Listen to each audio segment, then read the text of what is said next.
Hello అండి, welcome back to our channel. ఈరోజైతే మనము సింపుల్ అండ్ హెల్తీ బ్రేక్ఫాస్ట్ అయితే చూద్దాము.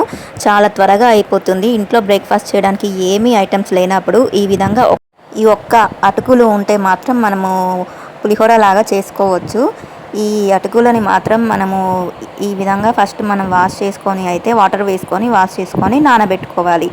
ఇవి పేపర్ అటుకులు కావు, మందం ఉంటాయి కదా పోహా అటుకులు అవి. వీటిని తీసుకొని అయితే ఒక పావు గంట సేపు అయితే మనము నానబెట్టుకోవాలి.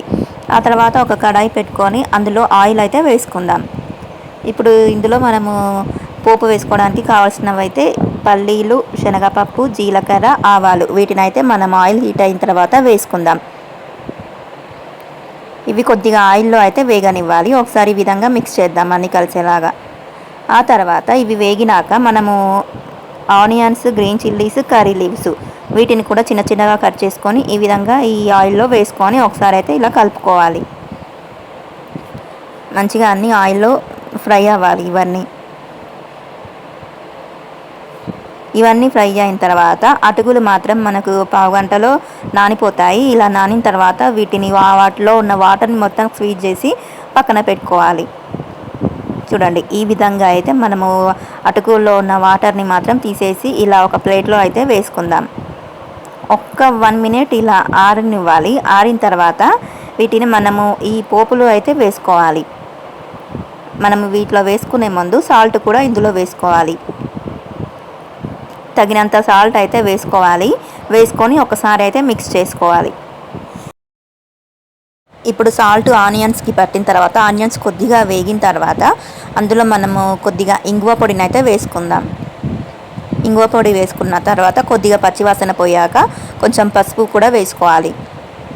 పసుపు వేసుకొని దానిని కూడా కొద్దిగా ఈ విధంగా అయితే మనము కలుపుకుందాం. వీటన్నిటిని మంచిగా వేగనివ్వాలి. ఈ పల్లీలు ఉన్నాయి కదా, పల్లీలు, పచ్చిమిర్చి, ఇంకా ఉల్లిగడ్డలు ఇవన్నీ ఆయిల్లో మంచిగా ఫ్రై అవ్వాలి. ఇవన్నీ ఫ్రై అయిన తర్వాత అందులో మనము నానబెట్టుకొని ఆరబెట్టుకున్న అటుకులు ఉన్నాయి కదా, వీటిని ఈ విధంగా మనం ఈ ఫ్రై చేసుకున్న ఆయిల్ ఉంది కదా ఆనియన్స్, అందులో అయితే వేసుకోవాలి. మనము పులిహోర రైస్ ఏ విధంగా చేసుకుంటాము నార్మల్గా పోపన్నము అదే విధంగా చేసుకోవాలి. ఇది కూడా చాలా సింపుల్గా ఉంటుంది, త్వరగా అయిపోతుంది. టైం లేనప్పుడు ఇలాంటివి చేసుకొని బ్రేక్ఫాస్ట్ తింటే చాలా బాగుంటుంది, టైం కూడా సేవ్ అవుతుంది. ఇంకా ఇవి మనకు హెల్త్ కూడా చాలా మంచివి. ఇవి కూడా రైస్తోనే చేస్తారు, కాకపోతే ఎక్కువ పాలిష్ చేయకుండా ఈ విధంగా అటుకుల్లాగా చేస్తారు. ఈ విధంగా మనము ఈ అటుకులతో పులిహోర మాత్రం చేసుకున్నాము.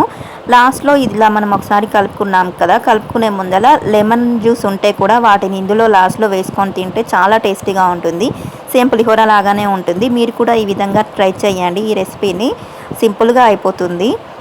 చూడండి, ఈ విధంగా ఉంటుంది. పోపన్నము ఎలా ఉంటుందో అలానే ఉంటుంది. నిమ్మకాయ కూడా ఉంటే ఖచ్చితంగా యాడ్ చేసుకోండి. సేమ్ పులిహోర లాగానే ఉంటుంది, లెమన్ రైస్ లాగా. మీకు ఈ వీడియో నచ్చితే please do like, share and subscribe.